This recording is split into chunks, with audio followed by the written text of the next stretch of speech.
Long-Range Radar Look. My name is Daniel Vallis, and welcome to our channel. We've been studying an amazing time. The Lord is giving incredible wisdom to the complex context that is at this time. We've been learning so much.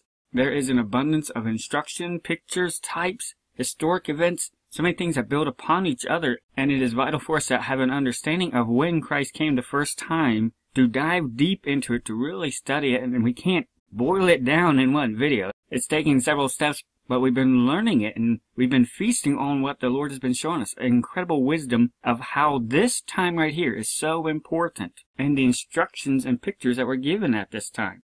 And I don't know about you, but it has definitely caught my attention that here at this time, where we've been brought to a time where so many pictures of redemption and types and instructions related to our Lord coming again, that the Lord has been giving incredible wisdom, showing us an incredible treasure trove of so many nuggets. The Lord is giving incredible wisdom, showing us the bounty that is at this time and why this time is so important. And the fact that He's doing this at this time has definitely caught my attention, that this time is very, very important. We know we've been led here. We know we've been directed here. We had looked up. We had lifted our heads. We had seen celestial signs that told us our redemption was nigh, even at the doors. And that told us to expect pictures of redemption, even told us what to look for, with the expectation that was tied to our Redeemer. So here where we are right now, we should not at all be surprised that the Lord is giving incredible wisdom, showing us how incredibly important this time is, the time when Christ was offered to bear the sins of many. Our expectation and our looking for Him all goes back to this time right here, this time of redemption.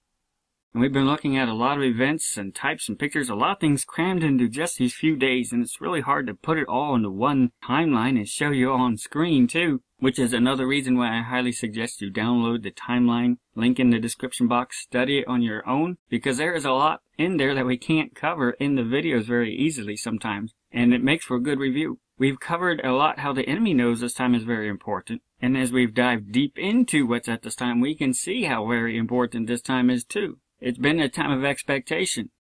When we zoom in a little bit, we've just passed some of the initial days connected with when Christ came and was offered to bear the sins of many. And it's in connection to this context. It's not limited to just these days here. We always got to keep this in mind. There is a complex story. There is a tapestry here. And I've said it before, we are going to go forward one day at a time. We should not be surprised that we're learning treasure as we go forward, it's every day even. But the Lord is showing us how it all weaves together and how this entire context is important. It's understanding it all in context, and we look at how it all comes together, and this gives us a better expectation as we look for Him this second time, seeing it in the context that it was recorded in for our learning. And right now we're at an incredible time because we've just passed the crossing of the Red Sea picture with the Israelites, and we've looked at how these overlap, the historical pictures that Jesus fulfilled and took some of them to the next level. And then when we overlay the instructions and timing, we see an incredible context here, but it should also catch our attention how it goes beyond that previous historical subset of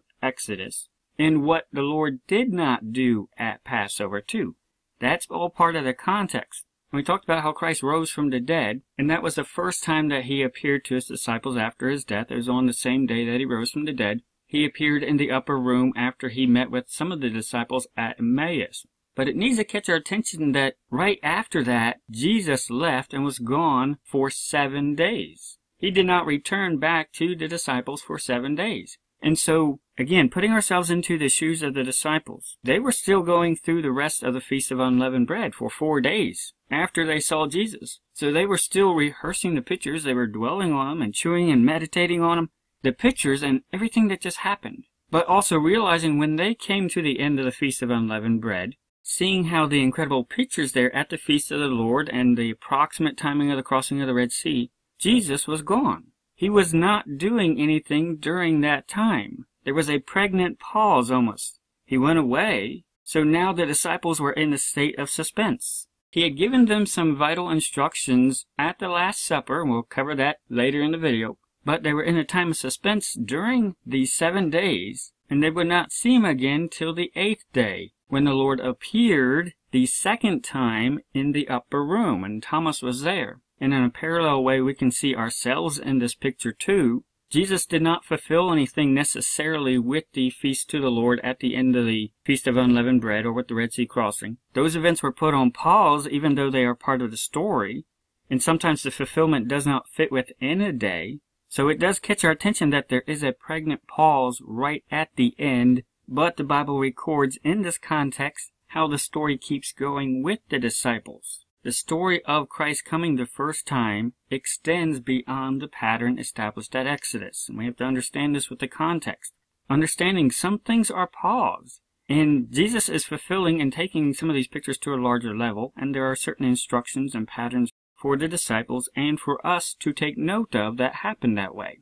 So we still have the lessons from the Red Sea crossing and the Feast of the Lord and all that, but taking that, carrying that with us as we go forward. That's part of the context when we understand how Christ was offered to bear the sins of many. When he came the first time, we take what we have learned, the nuggets that the Lord shows us, we take it as we go forward day by day. Still considering the context, asking ourselves, why does the story with the disciples, why does it keep going? Because there's more to the story that we need to study. And certainly it should catch our attention that we know he came and was offered to bear the sins of many, and we're looking for him to appear the second time. And in just a few days, we have the biblical historical reminder of when he literally appeared the second time to the disciples and Thomas. So that does catch our attention that that's in the immediate foreground and in the context as well. It is a picture of what we're looking for. We don't know the day or hour, but it certainly does remind us of everything that we're looking for. We are looking for him to appear the second time. So we still have plenty of reminders right here, even though we're beyond the historical events with the very first Exodus. The events when Christ came extended beyond that first historical time. And this is what we have to keep in mind, carrying the lessons from the Exodus pattern that he's building on. And Scripture records how it does extend beyond that too. So we see a powerful reminder we are looking for him to appear the second time in just a few days. Understanding the context, always backing our understanding up to when he came the first time. It all hinges on that. We understand where we are now by looking back, but by also looking forward with what Scripture records. And so that's why we're going to take a quick peek at the long-range radar. Partly because a lot of people have questions once you start getting past the Feast of Unleavened Bread and Passover time. It's natural for people to look forward into the future and jump ahead to the major events that we're most familiar with. But when we examine those events on the radar and other historical events going on right now, and also tied back to the context of Christ's first coming, we increasingly see that the long-range radar actually points us back to the context of where we are now. And considering what's going on during that time, in context of what happened at this time, and why where we are right now is so important. So we're just going to hit a few of the major highlights that most people talk about over the next few days. First of all is the attack on Jericho. And the Bible doesn't say exactly what day it started on, but it does record that the men were circumcised when they came into the promised land. So we know there was a time of healing. There was a notable gap in time right after the Feast of Unleavened Bread and Passover before they started the attack on Jericho to make sure they were all healthy and ready to go. And while the Bible does not record the date, it is recorded in Jasher 88:14 as starting on the first day of the second month. And the book of Jasher is a book that's recommended to be read in the Bible, so we can take it as a historical note that does seem to fit with the details that the Bible does record. So we see that on the first day of the second month, which also catches our attention with some events that are happening in our time, namely the 70th anniversary of Israel. This is when they are going to observe it according to their calendar on April 18th and 19th. They're going to be marking the end of 70 years. And so this is a prophetic milestone, and it does catch our attention that this is going to be on their mind at that time, them recognizing that this is an important time prophetically, and it does remind them of the 70 years recorded in the Bible as well, with past historical events. So this is a notable threshold and the fact that they are observing it. But if we look forward to May 19th and 20th, that's when a 70th anniversary would be according to the Hebrew calendar, because Israel's first Independence Day was on day 4 of month 3 on a celestial non-rabbinical calendar. So if you just go by when that date comes up again, that would be May 19th, 20th, the 4th day of the 3rd month. So again, that's not that far ahead either. But there is a third way to calculate the 70 years, and that is by the days. If you take 70 years times 365 days, that makes 25,550 days, which brings you to Friday, April 27th. Really the end of 26 because you include the 14th day. But this is counting by days, which is what different biblical prophecies often are given in, counting the actual day count, not the year count. Because that can vary slightly, especially if you're using a celestial calendar that has leap months, whatnot. It's more accurate to count the days themselves. So a more biblical day count would be around April 26th, 27th. Very close to where we are right now. That's not too far away. When Israel is coming up to a very significant threshold, 70 years, a number associated with a generation's lifespan, which should remind us of a lot of other things. So a day count, when we look at the long-range radar, this seems to be the most significant, most poignant from a biblical perspective of truly marking the end of 70 biblical years. And that's at the end of this month here. That alone should tell us time is probably a whole lot shorter than we think. And that should hedge in our understanding when we look at long-range radar, and there are historic events that have more prophetic weight to them coming up sooner than events that we don't know about even just beyond that. So we always guide our understanding by what has the most evidential weight and what seems to be the most important from prophecy's perspective, which would appear to be the last generation count, particularly with the number 70, and Israel's replanting, the time of figs, and all that. And so this date appears to be very, very important, and we should even suspect that major other prophetic events relating to the last generation may even start right before or right at that event too. And certainly you don't need me to tell you that over in the Middle East things are rapidly increasing in tension, and the expectation of major conflicts to happen very soon is in the news even right now. Time is a whole lot shorter than we think. Now also during this time of Israel's 70th anniversary, counting by the days, that's also the time of the second Passover, which will start on the 10th of the second month. That's when they'll select the lamb again, and then on the 14th of the second month, that will be the second Passover. And just pause this if you want to read the information here. But we have to keep in mind the second Passover is not a rain date from the first Passover. It's not an optional extra Passover. It's really only for those who were not able to do the first Passover. So there isn't really much application for us, considering our understanding is pegged to when he came the first time. But it does catch our attention, the timing of 70 years with the second Passover should remind us that the Lamb of God also has prophetic promises to fulfill with Israel still. He will be revisiting them a second time with favor and grace during the prophetic days ahead. So it does catch our attention how these two go together. A revisiting, in a sense, prophetically by the Lamb of God, bringing attention back to Israel right here at a 70-year marker. This should catch our attention and also drive home to us the possibility that things are about to transition a whole lot sooner than we think, too. But when we back up, we already see things on radar that tell us time's very short. We should be expecting him to appear the second time any day now.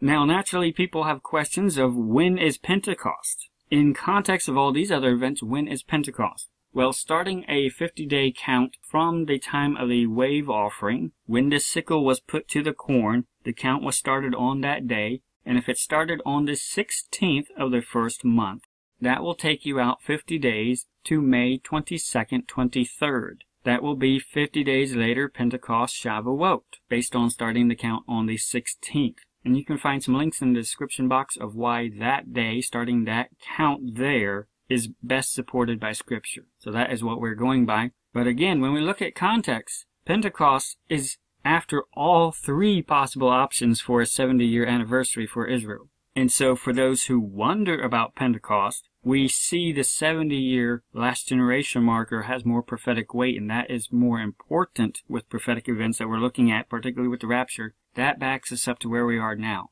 Now also connected to Pentecost with that count is the day of Ascension, which would happen on the 41st day because the Bible tells us the disciples saw Christ over a period of 40 days when he rose from the dead.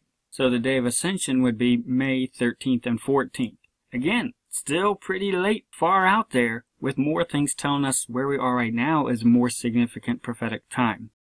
As we look for him to appear the second time, it's understanding when he was offered to bear the sins of many, understanding the core time, the core context of when he came, and that will guide our understanding as we look for him to appear the second time. Everything comes back to that time, understanding that context. Even the day of Pentecost, even the day of Ascension, it all backs up to this time.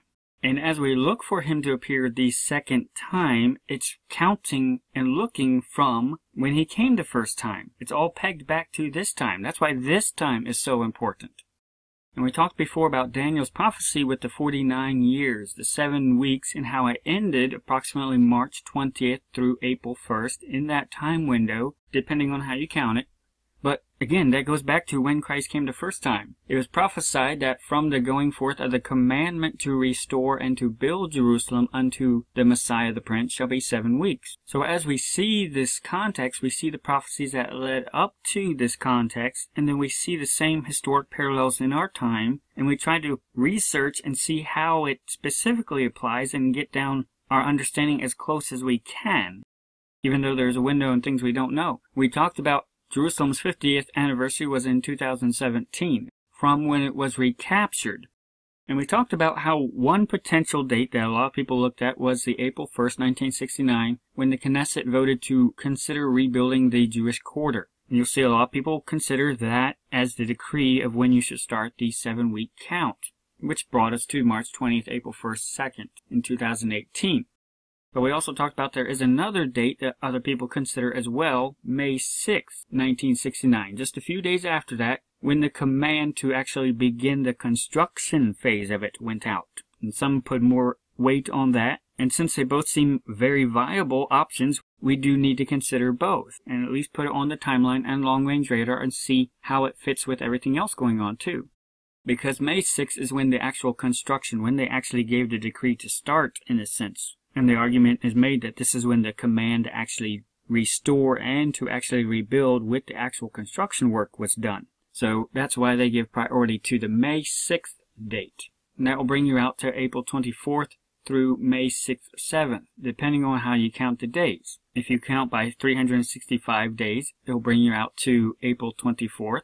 But if you count the actual number of days that we know were in the past celestial years, then that will bring you out to a later date, May 6th, 7th, 2018. It just depends on how you count the days, but it will bring you very close to an extended option. So we saw a first potential window with the first set of dates, and if we plug in the May 6th numbers, the two different ways to count a May 6th date, that will bring us to April 24th to May 7th, that window there. And again, there's a lot of things we don't know, but there are two very strong options that point to this time frame here, depending on how you count it.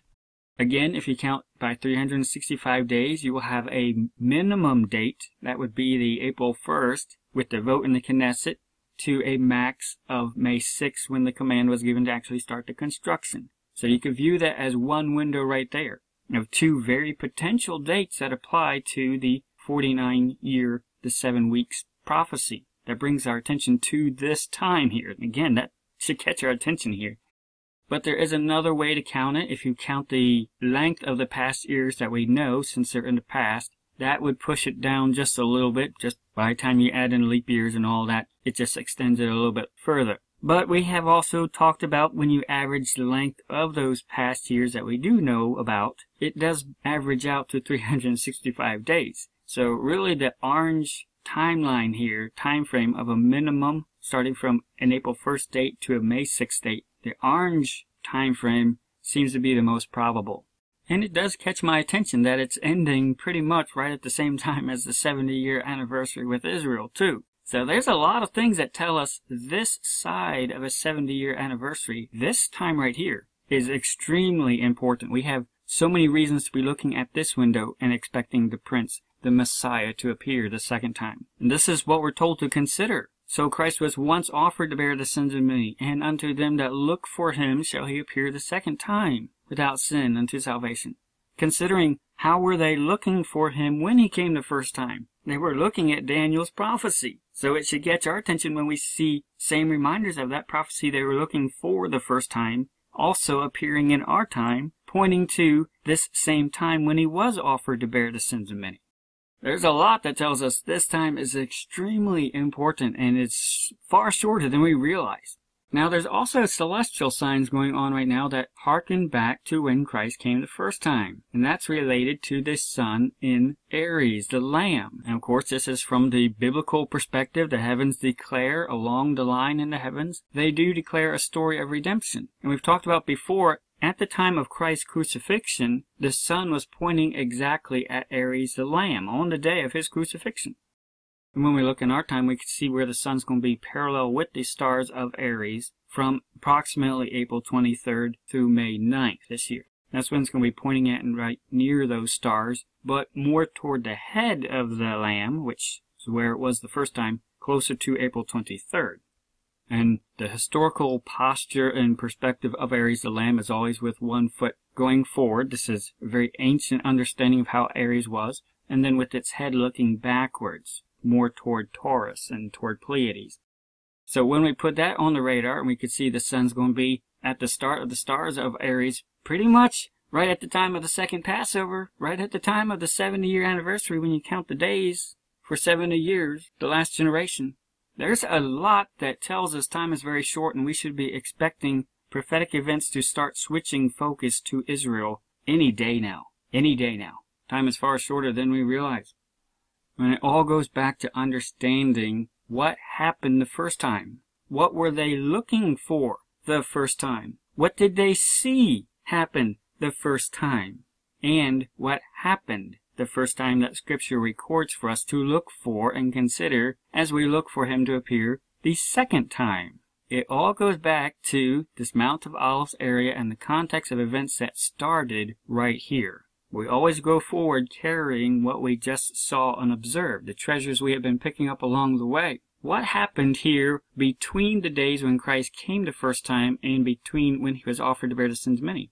He gave his disciples some important instructions, particularly relating to how we should be looking for him to appear the second time. And he also gave specific instructions to his disciples of what they should be doing in the days ahead right after the crucifixion.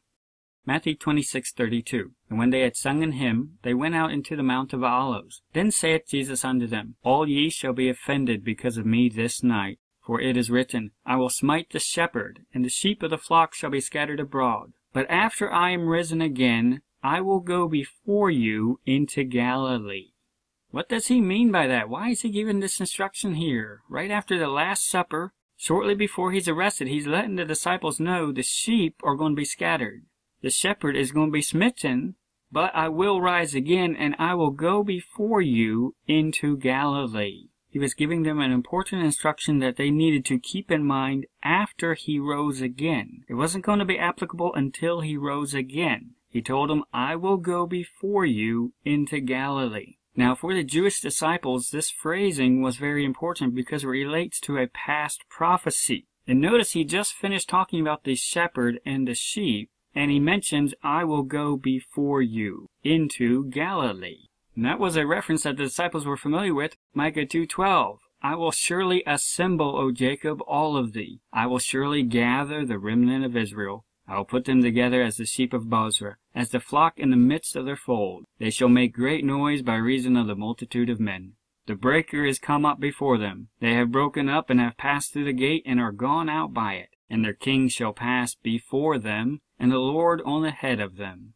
This was a prophecy relating to how one day the Lord, the shepherd of Israel, would regather Israel together, using the pictures of shepherd and sheep and Israel. And he paints a picture how one day he will lead them forth, he will gather them together in the land of Israel one day prophetically, and we know that's going to be right after the tribulation time period during the millennial reign. That's when he's going to be gathering the remnant of Israel back together again and ruling over them as king. And the king shall pass before them. He's going to go before them. He's the shepherd. The shepherd leads the way. The sheep follow. But beautiful pictures here, and also the phrasing, passed through the gate, passed before them. That should also remind us of the Red Sea pictures too, which are at the same context of time.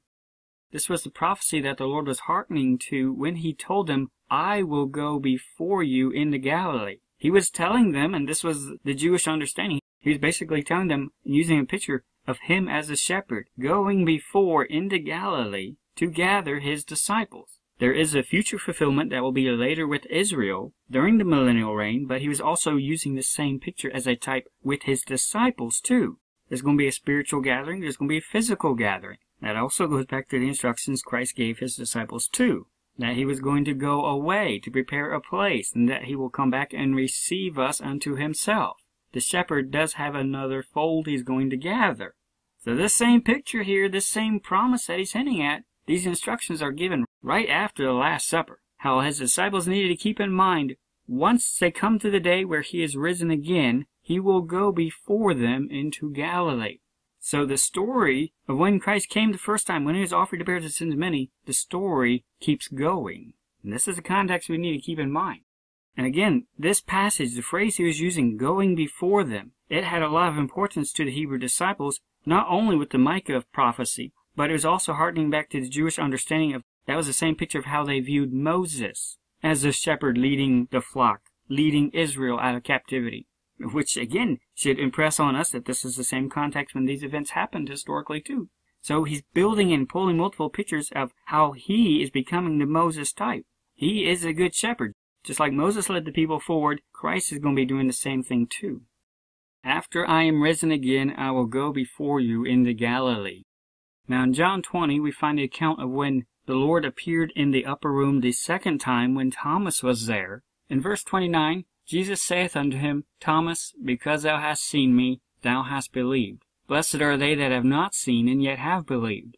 And many other signs truly did Jesus in the presence of his disciples, which are not written in this book, but these are written that ye might believe that Jesus is the Christ, the Son of God, and that believing ye might have life through his name. After these things, Jesus showed himself again to the disciples at the Sea of Tiberias, and on this wise showed he himself. There were together Simon Peter, and Thomas called Didymus, and Nathanael of Cana in Galilee, and the sons of Zebedee, and 2 other of his disciples. Simon Peter saith unto them, I go a-fishing. They say unto him, We also go with thee. They went forth and entered into a ship immediately, and that night they caught nothing. But when the morning was now come, Jesus stood on the shore, but the disciples knew not that it was Jesus. Then Jesus saith unto them, Children, have ye any meat? They answered him, No. And he said unto them, Cast the net on the right side of the ship, and ye shall find. They cast therefore, and now they were not able to draw it for the multitude of fishes. Therefore that disciple whom Jesus loved saith unto Peter, It is the Lord. Now when Simon Peter heard that it was the Lord, he girt his fisher's coat unto him, for he was naked, and did cast himself into the sea. And the other disciples came in a little ship, for they were not far from land, but as it were 200 cubits, dragging the net with fishes. As soon then as they were come to land, they saw a fire of coals there, and fish laid thereon, and bread. Jesus saith unto them, Bring of the fish which ye have now caught. Simon Peter went up and drew the net to land full of great fishes, 153. And for all there were so many, yet not was the net broken. Jesus saith unto them, Come and dine. And none of the disciples durst ask him, Who art thou? Knowing that it was the Lord. Jesus then cometh, and taketh bread, and giveth them, and fish likewise. This is now the 3rd time that Jesus showed himself to his disciples after that he was risen from the dead. Okay, interesting account, interesting details recorded here, pegged back to the day of Christ's resurrection, when he rose from the dead. On that day, he appeared in the upper room the first time. Then, 7 days later, on the 8th day, he appeared the 2nd time to the disciples again in the same location when Thomas was there. And then after those things, the 3rd time that Jesus showed himself to his disciples was by the Sea of Tiberias in Galilee. Now again, it needs to catch our attention when the Bible records these very specific details and lets you know this is the 3rd time that he showed himself to the disciples after that he was risen from the dead. Because we take that information and we plug it into the context that we've been studying. Here, a number of days later, it still goes back to the time when Christ was offered to bear the sins of many. It keeps looking back to that time. And we take note of when the Bible says he appeared to the disciples the 1st time, the 2nd time, and the 3rd time. And it lets us know this is the 3rd time. And in each of these accounts it tells us where those appearances took place. The upper room, and here by the Sea of Tiberias in Galilee, is on the seashore. Matthew 28:5, the time he rose from the dead, the angel answered and said unto the woman, Fear not ye, for I know that ye seek Jesus, which was crucified. He is not here, for he is risen, as he said. Come, see the place where the Lord lay. and go quickly, and tell his disciples that he is risen from the dead. And behold, he goeth before you into Galilee. There shall ye see him. Lo, I have told you. And they departed quickly from the sepulchre with fear and great joy, and did run to bring his disciples word. And as soon as they went to tell his disciples, behold, Jesus met them, saying, All hail! And they came and held him by the feet, and worshipped him. Then Jesus said unto them, Be not afraid. Go tell my brethren that they go into Galilee, and there shall they see me. Verse 16. Then the 11 disciples went away into Galilee, into a mountain where Jesus had appointed them. And when they saw him, they worshipped him, but some doubted. And Jesus came and spake unto them, saying, All power is given unto me in heaven and in earth. Go ye therefore, and teach all nations, baptizing them in the name of the Father, and of the Son, and of the Holy Ghost, teaching them to observe all things whatsoever I have commanded you. And lo, I am with you always, even unto the end of the world. Another incredible account. After Jesus was risen, both the angel and Jesus reminded disciples to go to Galilee, to a mountain he had already foretold them about. And when they arrived there, a number of days after he rose from the dead, he gave them some very important instructions, that they were to go to all nations, and to teach them all things whatsoever he had commanded them. But it's all done in context here, in Galilee. In a mountain in Galilee, it does not tell us which mountain it was, but they were away from the religious center in Jerusalem, because Christ was setting up a new and perfect tabernacle, a new way for the disciples to go that would not go through the old way, not the way of the rabbis and the Pharisees and the cursed fig tree religious system there. He was bringing them to Galilee to have a physical shift in location that also emphasized the shift in worship, to worship in spirit and truth, that he had told them about. And so we need to take note of these accounts between Jerusalem and Galilee. The times when he showed himself to the disciples in this context all pegged back to when he rose from the dead, right after he was offered to bear the sins of many. It all goes together. And so when we look on the radar, we see in just a few days the marker of the second time Christ appeared in the upper room when Thomas was there. And that was 7 days after he rose from the dead. So we know when that second time was. And that was in the upper room, so it's most likely in the Mount of Olives, Bethany area right near Jerusalem. So we know from the day he rose from the dead to the second time that he appeared in the upper room, the disciples were still in Jerusalem area at that time, during those days. But then he reminded them, and the angel reminded them, go into Galilee. And it would take them 3 days to travel back up to Galilee. And that's where most of them were from anyway. That's where they lived. Peter had a house up there. Jesus was from that area. Most of them were from there. And it's also interesting, again, in context. These are the days right after the Feast of Unleavened Bread. Pilgrims in Jerusalem, there's going to be a lot of people leaving Jerusalem already, heading back to their various homes around the land of Israel and even beyond in these days. There's a lot of people leaving Jerusalem during this time. So we know it would take them 3 days to go back home where they're from, back to Galilee. Which again is an interesting picture for us. We're expecting to go to our home that our Lord has prepared for us too. Now it would take them at least 3 days to get home. We don't know exactly how long it took them, but it would take them at least 3 days. And to get a better idea of how long they were in Galilee, we need to jump forward to the other accounts that Scripture gives us. We know at the time of Pentecost and the Ascension that they were back at Jerusalem, at Bethany. Christ led them out as far as Bethany, and that's where the Ascension took place, right near the Mount of Olives, right near Jerusalem. So we know for those days exactly where they were, and we would know, of course, it would take them 3 days to travel back from Galilee to get back to Jerusalem. But Christ wanted them to go to Galilee for a reason. And so we have a potential time between these two travel windows of when they would potentially be in Galilee. And it was sometime during this window, the Bible doesn't even tell us when, they were to meet at the mountain where he had appointed them. But we do know that sometime right before that, and not too far from the upper room, with Thomas, Jesus appeared on the seashore with the fishes there. And the Bible tells us specifically that was the third time that the disciples saw him, with the second time being when they saw him in the upper room. So we know they saw him, then they traveled back to Galilee. We don't know how many days transpired, but apparently there was enough of a little bit of a delay where Peter and some of the disciples got bored, and so they decided, hey, let's just go fishing. So they went fishing.